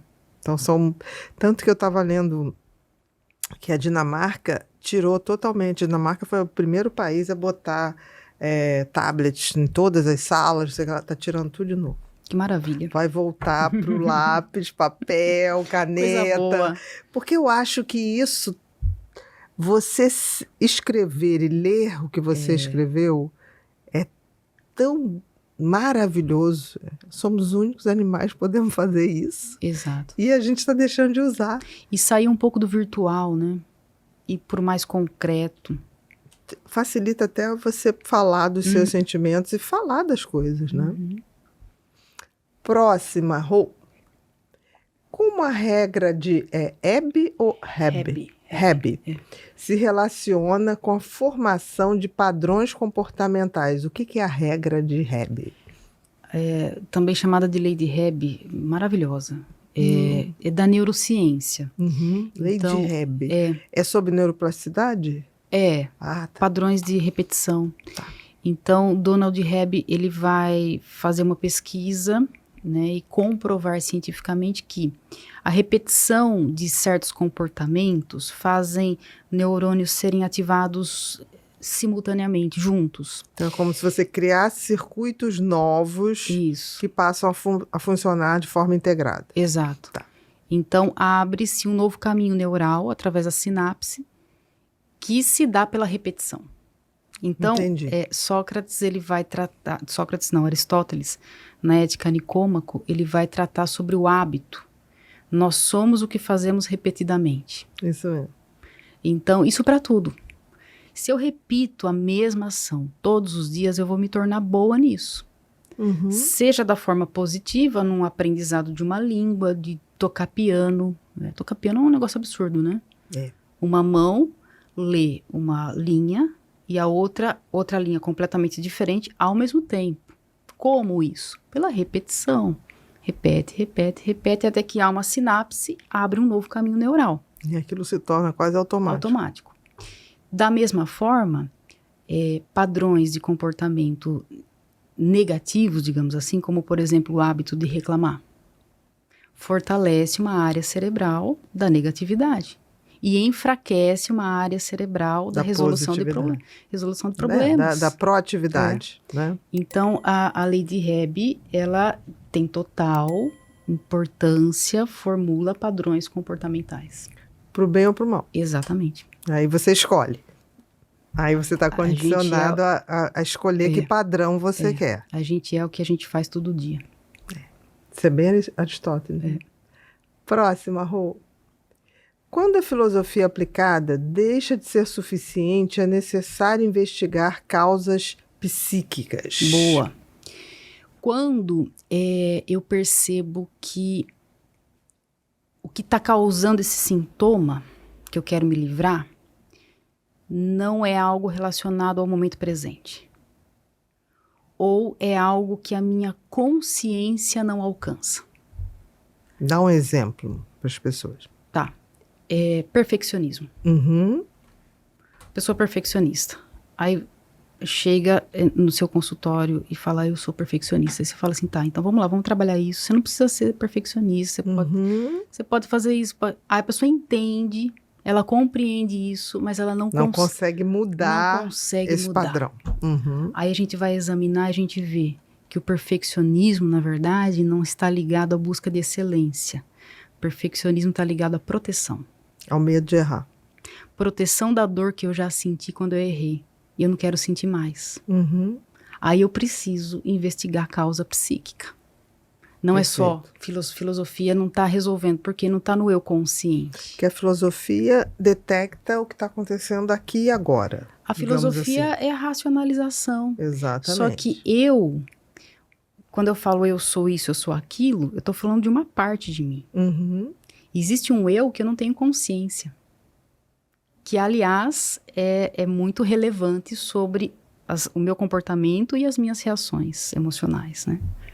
Agora, vamos lá. Então, eu vou fazer uma pergunta, como se, né? Tá. Como se eu estivesse aí complementando. E quando o perfeccionista, tá? Ele entendeu que ele se protegeu, né? E mesmo assim ele não consegue. Ele entendeu a causa, então ele passou por um processo terapêutico. Ele sabe que não é necessário tudo aquilo, filosoficamente. Isso. Aí ele vai para terapia, por exemplo, para uma análise, e na associação livre há uma catarse, desbloqueio uma memória da infância. Pronto, descobri. Lá na minha infância eu fui ridicularizado na escola quando eu errei, a professora gritou comigo, tá lá. E agora? Já falei, já houve a catarse, e para muita gente não resolve.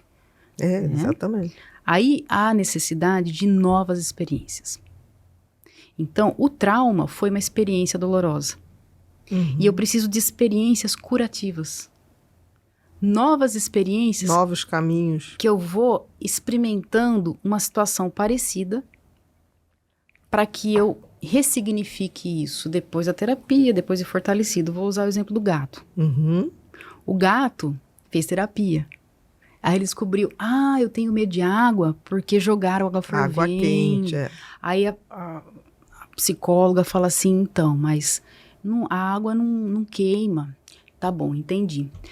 Agora, gato, você vai ter que tomar banho. E você vai ver que não vai queimar. Aí o gato vai lá, põe uma patinha. Depois põe o bracinho. E aí ele vai fazendo uma experiência que vai ressignificando. Então eu acredito muito nisso, sabe, Bia? Em novas experiências que eu vou, à medida que os meus limites emocionais me permitem, eu vou me expondo novamente a uma situação parecida para que eu vá desbloqueando esse... E de forma positiva. Exato. Então tem um pouco da cognitivo-comportamental também. Sim, também. Por isso que é tão importante, eu acho que todas as linhas se somam. Exato. Né? Quando a pessoa fala, não, mas eu sou estritamente só isso. Não, jamais. O conhecimento, ele sempre soma. Você, É. às vezes, tem que pensar coisas daqui, dali. Exato. Né? E muitas vezes você não consegue, eu já vi pacientes perfeccionistas, ele não consegue ir para a prática. Você tinha que medicar para ele se permitir ir para a prática. E sabe, impressionante, Bia, como se defende. A defesa já está como se fosse de cimento. É como se, às vezes, a medicação, ou um neurofeedback, ou a estimulação magnética, é como se você quebrasse aquele cimento. Agora, então, ele está apto a tentar novos caminhos. Exato. Porque o engraçado é que uma defesa, ela pode se solidificando de uma maneira que as pessoas não têm ideia. E vai privando a gente da vida. Exatamente. Porque não é só a pessoa, e é também o que está ao redor, né? Exato. Porque muitas vezes as pessoas ao redor querem sair daquele circuito também, querem viver alguma coisa com aquela pessoa e não conseguem. Não conseguem, exatamente. Né? Mais alguma coisa aqui? Não, acho que é isso. Próxima, Rô. As pessoas hoje buscam mais respostas para viver bem ou mais alívio para a dor? Uau! Boa pergunta. Boa pergunta. Eu penso que nós vivemos da sociedade do alívio. Happy hour. O que é happy hour? A hora feliz, que é 6 da tarde. Então eu passo o meu dia arrastada, esperando a hora para me aliviar. E aí eu passo o dia esperando o happy hour, 6 da tarde, passo a semana esperando sexta chegar para eu ter um alívio no final de semana, passo o ano esperando as férias do fim de ano para ter um alívio, e nessa minha vida passa, porque tá tão pesada a minha vida que eu só vivi à espera do próximo alívio. Isso é muito triste, né? Isso faz a gente Com perder certeza. a vida. Perde a vida, né? Perde, Porque assim, se você está esperando o final de semana para ser feliz, você está deixando de ser feliz Exato. a semana inteira. E aí, quando a gente percebe isso, eu estou vivendo uma vida de busca de alívio. Eu tenho que parar e olhar e pensar, por que está tão pesado para eu buscar tanto alívio? O excesso também, ele sinaliza uma escassez. Então é tanta dopamina que eu preciso nas redes sociais, nos vícios, enfim, porque está muito pesado, está muito escasso essa dopamina. Então eu preciso olhar para a minha vida e me perguntar por que eu estou buscando tanto alívio, né? E geralmente acha. Tem uma pesquisa da década de 20 sobre Do dependência... século passado. Isso, Tá. do século passado. Sobre dependência química. Então, eles fizeram experimentos com ratinhos, pegaram uma gaiola, colocaram uma água natural e uma água com cocaína. O que aconteceu com o ratinho? Bebeu água com cocaína, Água com cocaína o morrer tempo de todo. overdose.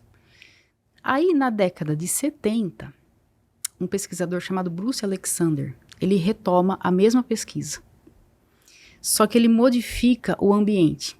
Então, ele coloca gaiolas 200 vezes maiores, com outros ratinhos, com bolinha, cores, brinquedinhos, outras possibilidades. Estímulos. Isso.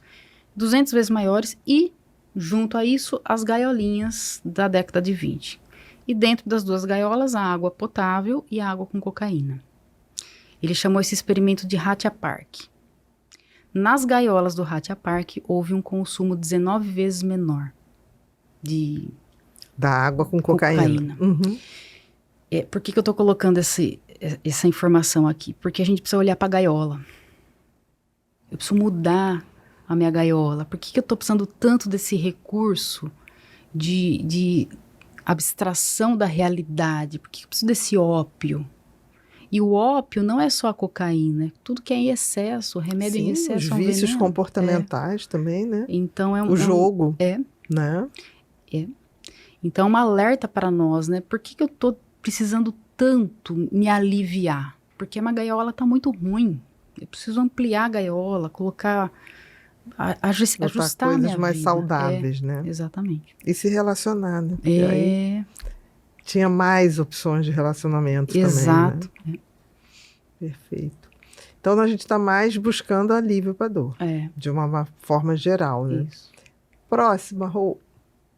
Como você define a interseção entre filosofia aplicada e saúde mental no seu trabalho? A Organização Mundial da Saúde define saúde mental não apenas como um bem-estar a nível de sentimento, eu estar feliz, alegre. Ela define saúde mental como bem-estar e desenvolvimento das minhas capacidades para a resolução de conflitos e para o bem comum da comunidade. Exatamente.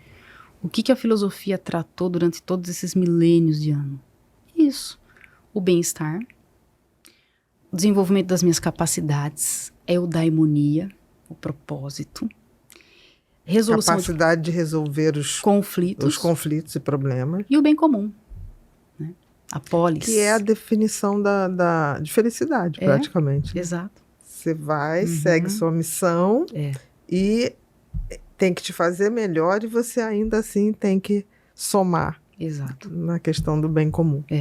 Né? Não existe essa saúde mental só para você, ou felicidade só para você. Nós somos seres grupais, somos coletivos. Né? Do início ao fim. Próxima, Rô. Quais desafios aparecem quando alguém tenta aplicar práticas filosóficas no dia a dia? Desafios, eu penso que muitas vezes surgem desafios internos, a gente tende a correr, fugir, né? E alguns desafios externos, como incompreensão, às vezes solidão. Aquilo que você estava falando da sua infância. Eu prefiro ficar sozinha, né? É um desafio de alguém que já estava... Que é muito bom ficar sozinho. Maravilhoso. Eu acho que no processo de autoconhecimento, a solidão em doses legais é fundamental. E acho também que no desenvolvimento da nossa dimensão espiritual também. Sim, solitude. Solitude. Tá? Próxima, Rô.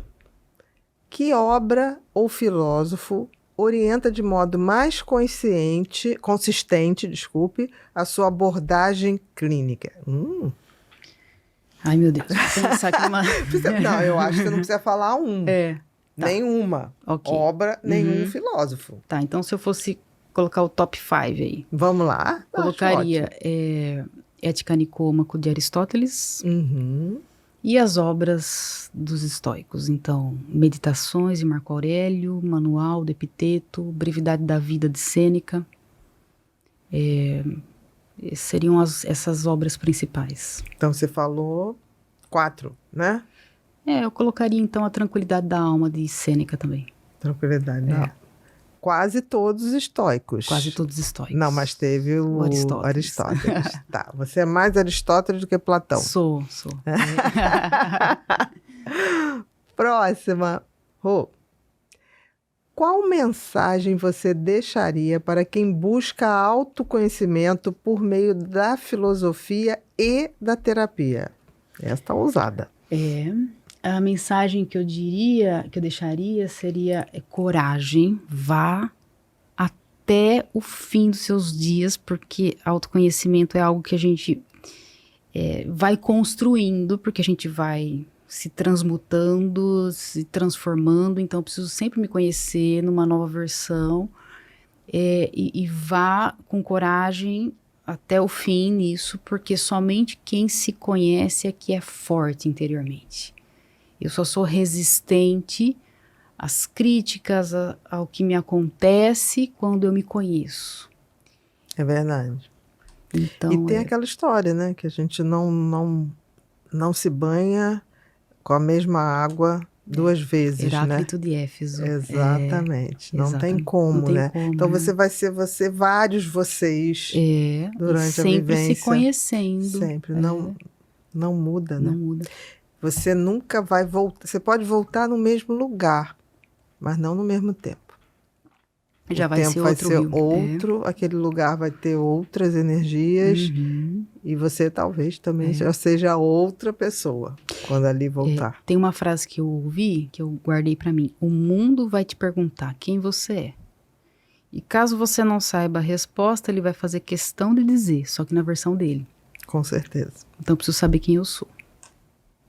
Eu acho que essa resposta é quando a gente morre. Eu acho que eu sempre tive essa fantasia. Que quando a gente morre, eu acredito que a gente transcende de outra forma. Eu acho que tem alguma senha desse tipo. Tá.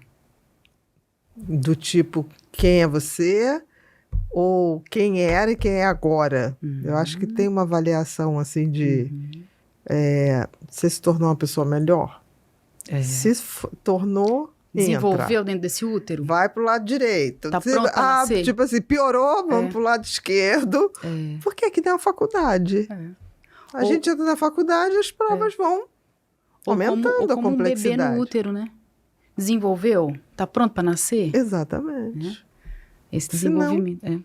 Tem gente que fala, a vida é dura. Sim, mas ela tá moldando alguma coisa.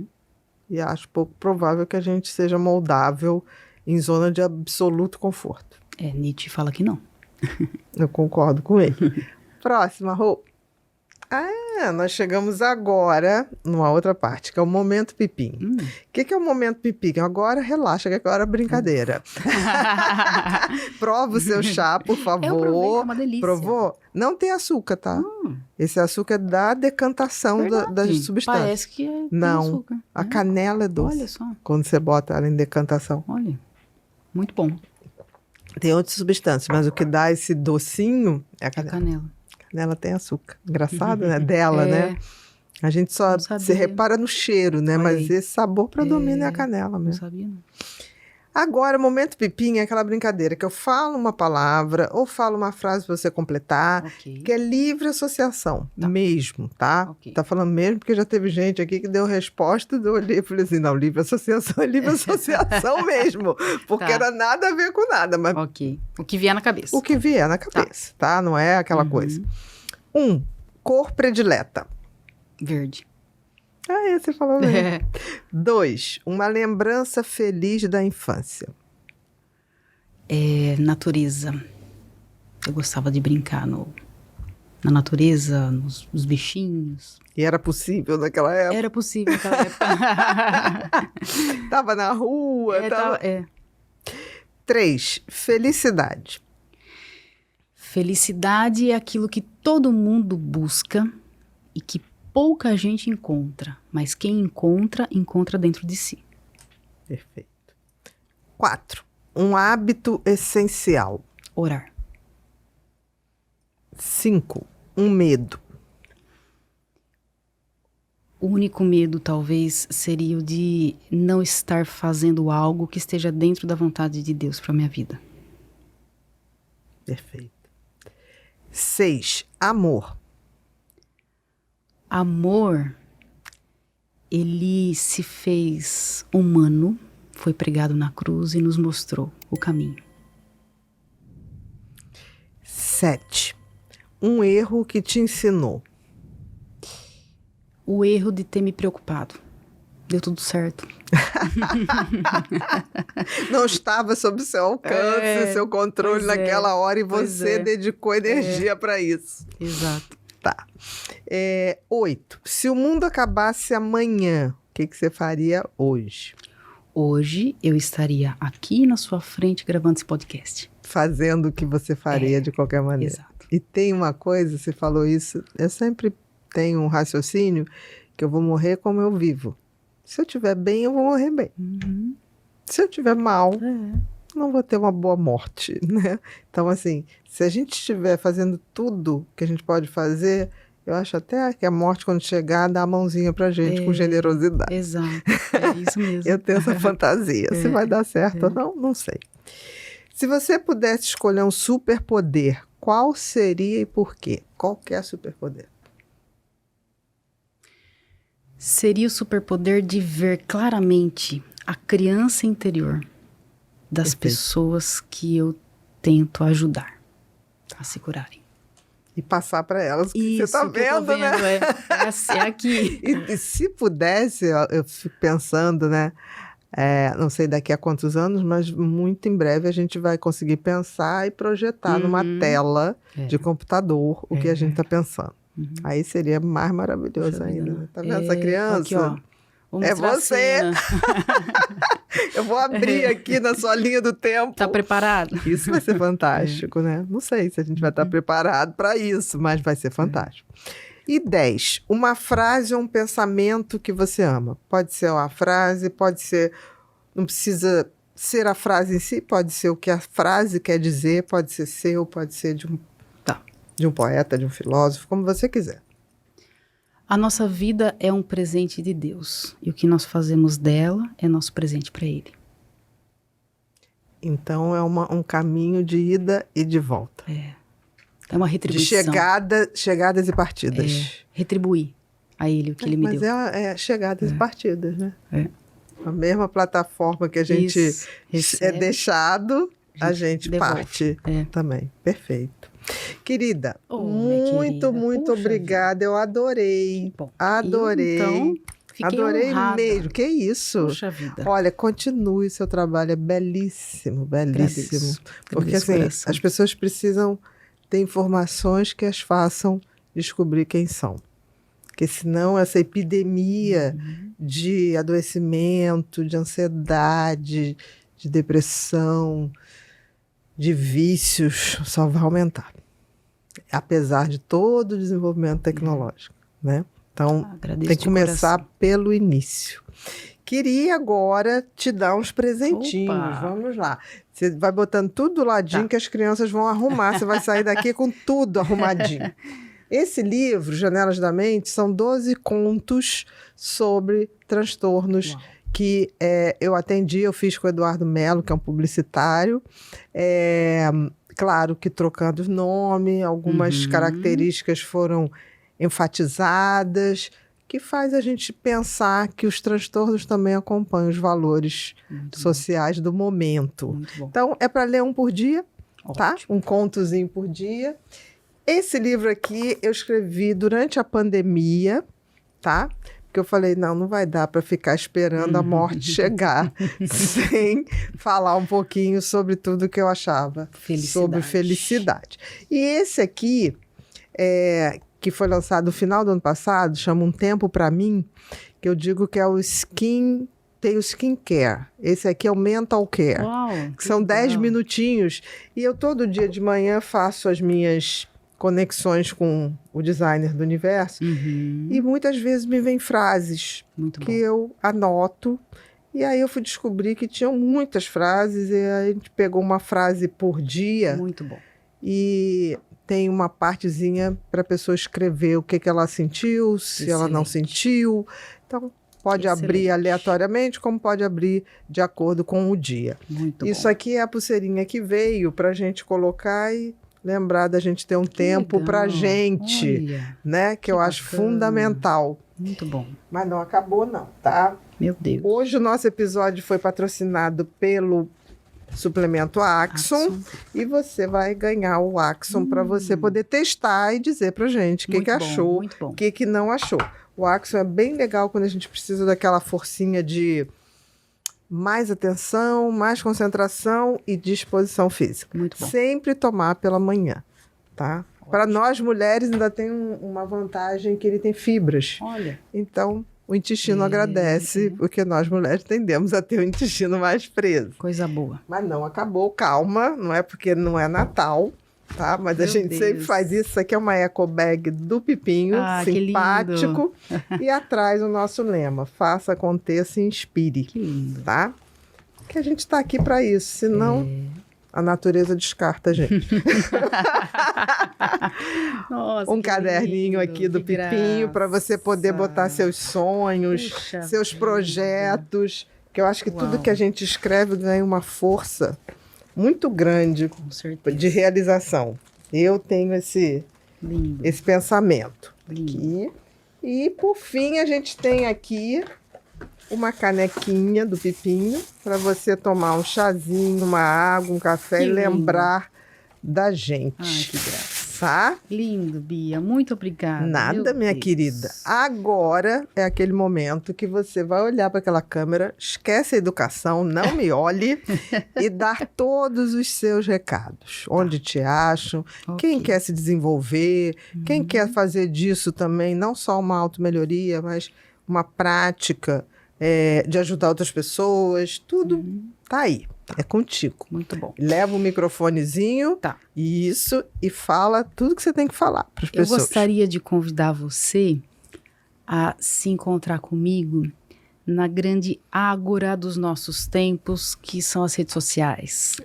Então, lá no meu perfil no Instagram, Miriam Garcia, nós iremos continuar essas conversas, essas reflexões, e também lá você vai ter acesso às minhas mentorias e cursos que também nesse mercado, desse nosso tempo do Instagram, eu tenho disponibilizado. Perfeito. Queridos, nós estamos finalizando mais um episódio do Pod Pipa e hoje foi com essa maravilhosa Miriam Garcia. Se você não conhece, eu sugiro que você comece a seguir ela agora. @Miriam Garcia. Miriam com M, tá bom? Por quê? Porque você vai ter acesso a muito conhecimento de filosofia, de psicanálise, de psicologia e da vida. E vai lembrar que nós somos seres humanos. E seres humanos são animaizinhos em construção. Não nasce pronto. E que todos trazemos uma missão para aqui realizar. E fica muito mais fácil quando você aciona a filosofia e também quando você aciona a psicologia para te orientar como cicatrizar feridas do passado. Aqui na comunidade Pod People, a gente acredita que somente o conhecimento e o autoconhecimento pode nos fazer seres humanos melhores e também sustentáveis. Se você não é inscrito no canal, se inscreve, aciona o sininho para receber todas as notificações e passe essa conversa para quem você acha que merece todo esse conhecimento. Muito obrigada e até o próximo Pod People.